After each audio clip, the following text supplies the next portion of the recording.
hello everyone. Thanks for coming to another Animalkind book talk.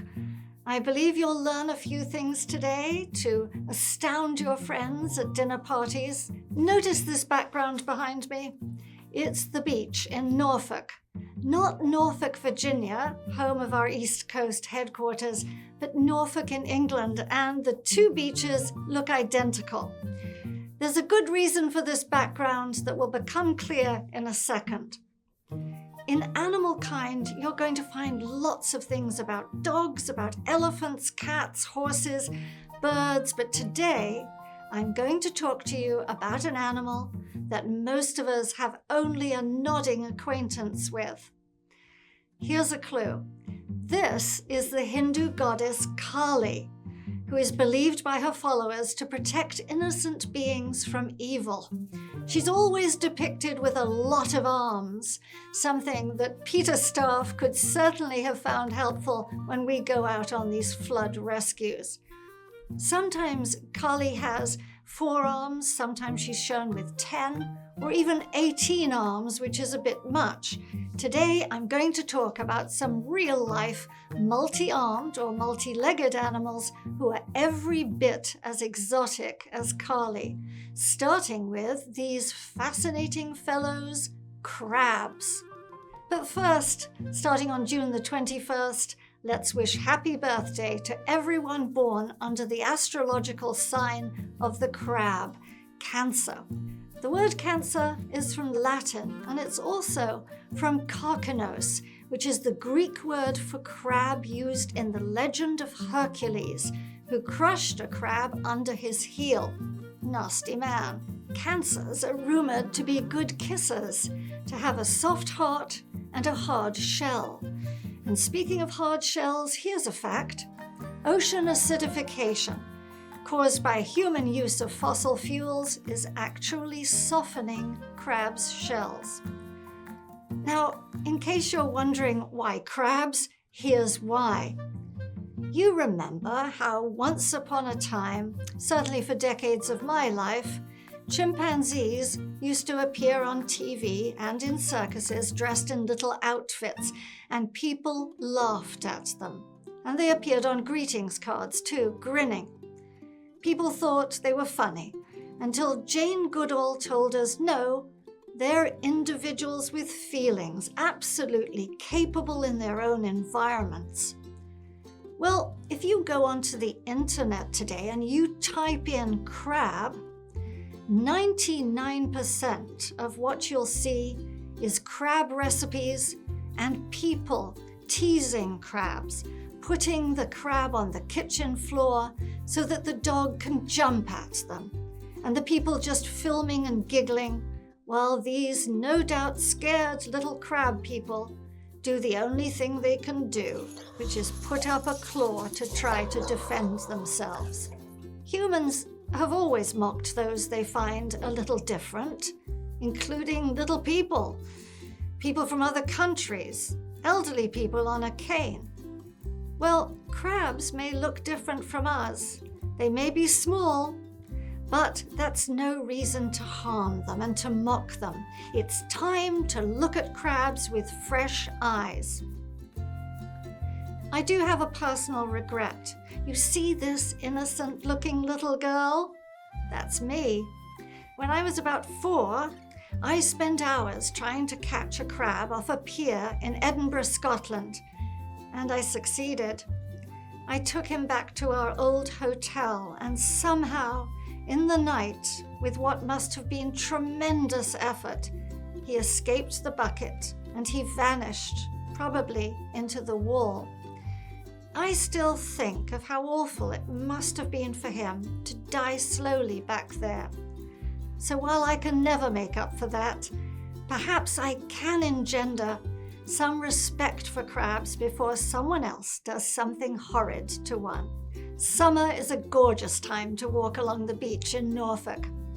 I'm an active member of PETA's trash fishing battalion, as I'm always stopping to pick up fish hooks like these and other trash. Here's a little video. We've been trash fishing. They're really fishing back there, and they leave, these slob fishermen, Lots of filament. It's nylon. Birds get their feet caught in it. They dangle upside down, they die. And other animals get caught in it too. So I recommend trash fishing, picking this junk up and disposing of it properly. PETA's Ivy Yoon's dog, Dakota, actually ate a fish hook that no one had picked up. And here it is after being surgically removed from Dakota's stomach. So always pick up trash. In Virginia, it's illegal to interfere with a lobster or a crab trap, and we found that out when a dog swam out and dragged one, floats and all, back to PETA's dock. Bless his heart, we didn't report him to the police. But crab traps do wash up on the beach, and these and other ghost crab traps doom not only crabs, but turtles too.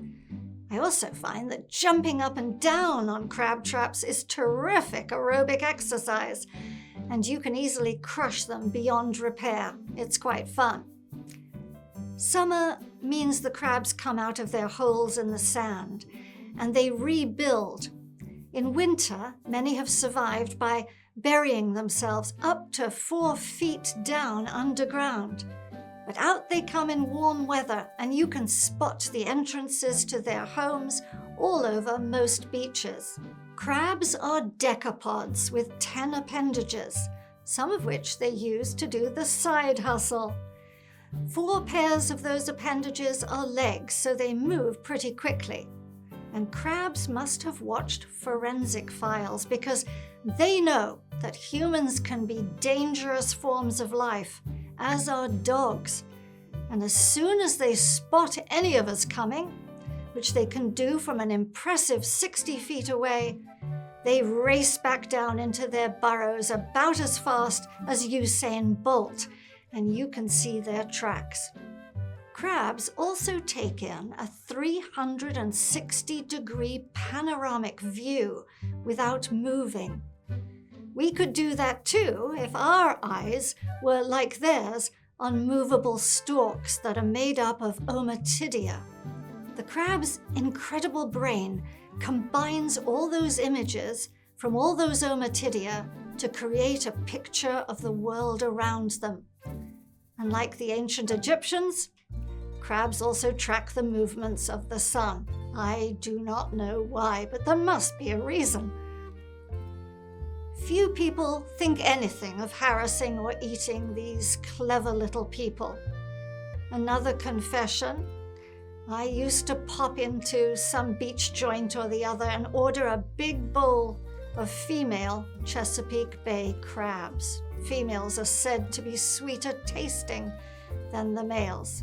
This one is looking right out at us from that bushel basket. In less aware times, I would crack open her carapace and I would suck the flesh out of her claws. Me, a woman's rights activist. Now, if I go into a restaurant like that and I ask, "Do you have crab cakes?"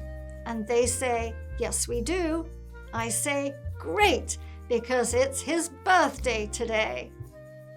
Actually, I always do ask if they serve faux crab or faux fish, and I've been known to take them some of those crispy mini crabless cakes from Gardein, or the Gardein faux fish fillets, or as we say in England, fillets.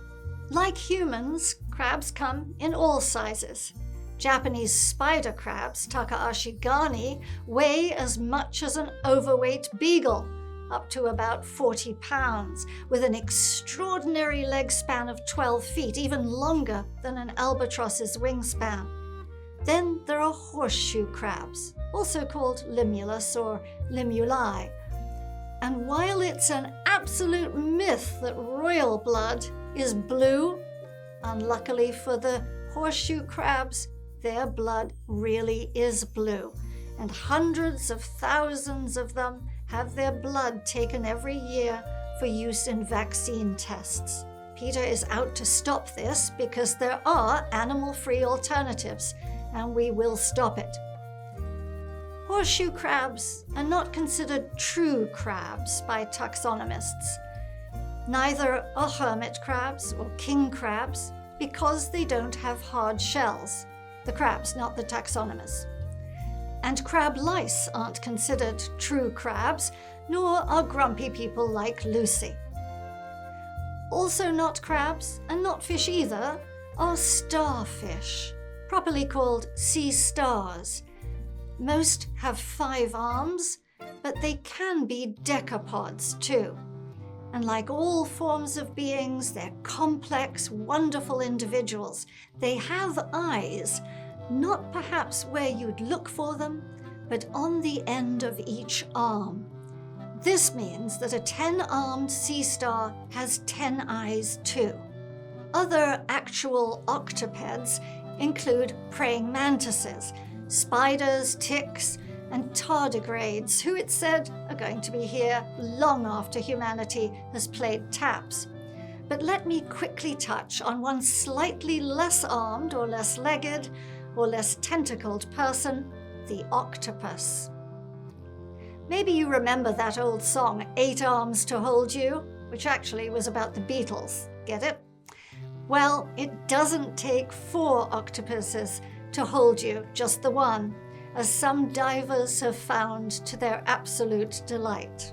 In some restaurants, octopuses are eaten alive, and they actually cling to the diners' faces.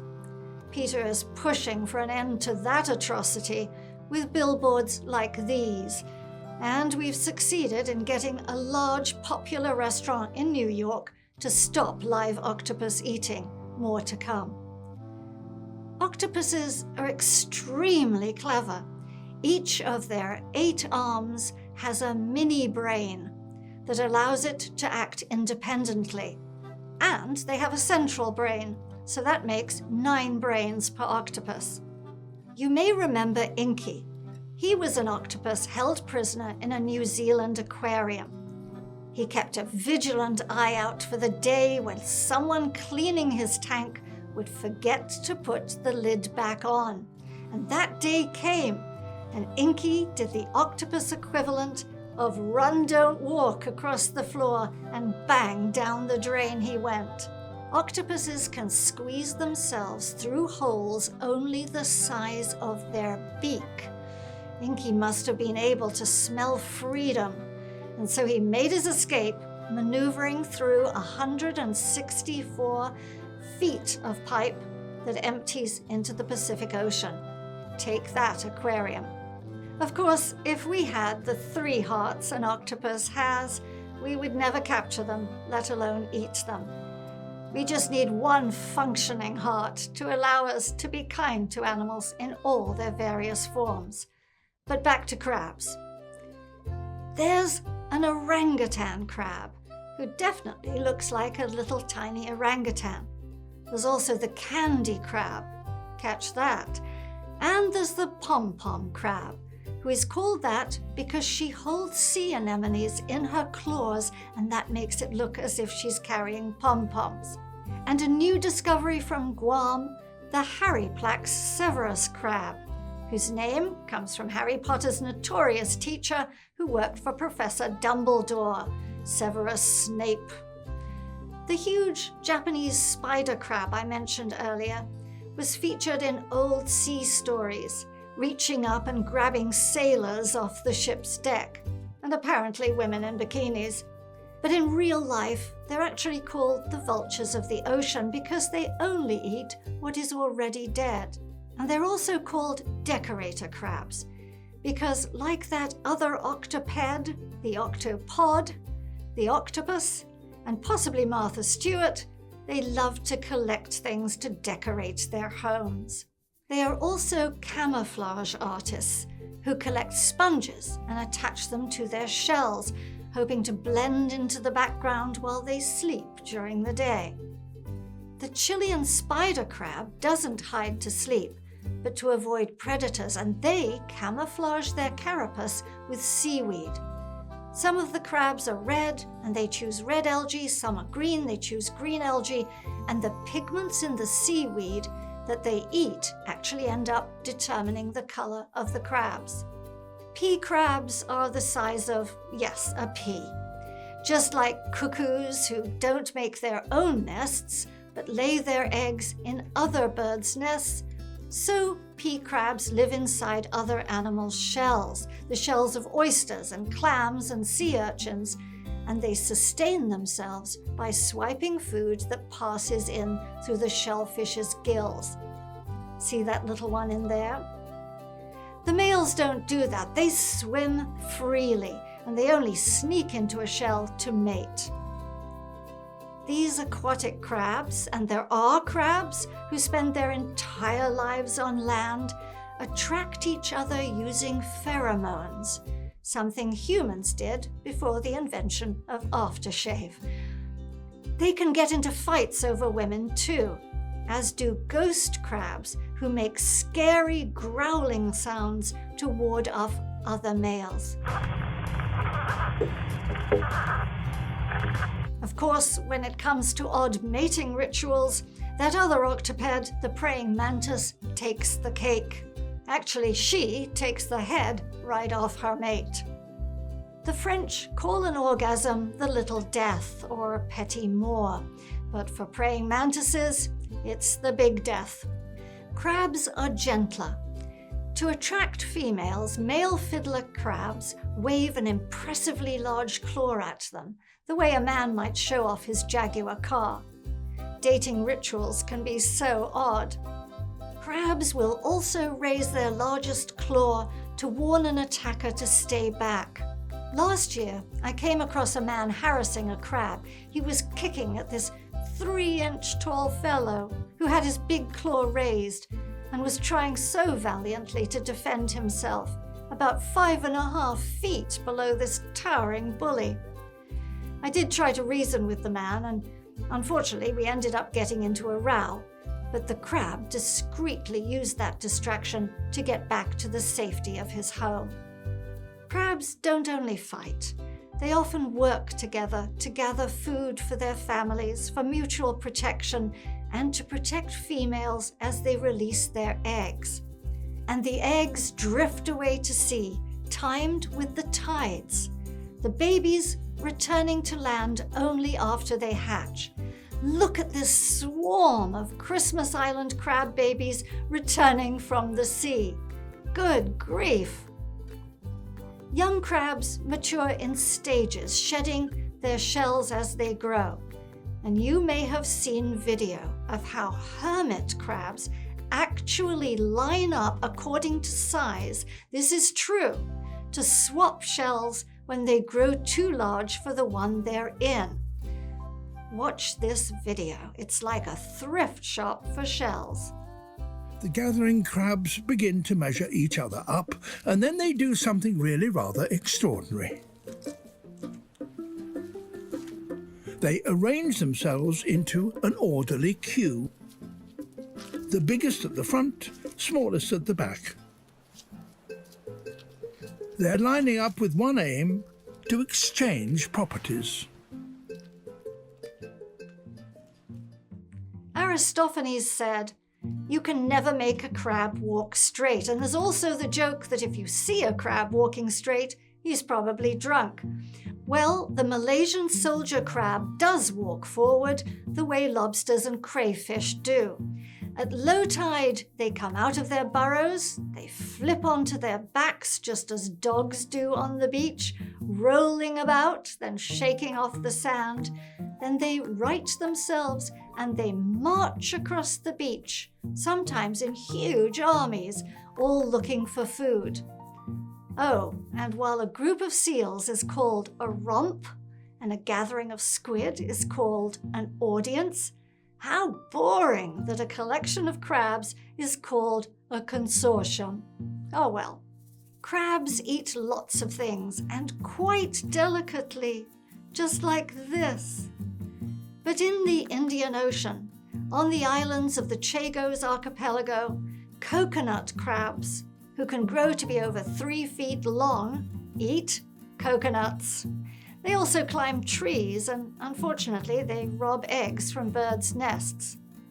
Of course, all crabs have to avoid becoming dinner themselves, and we humans are their biggest threat.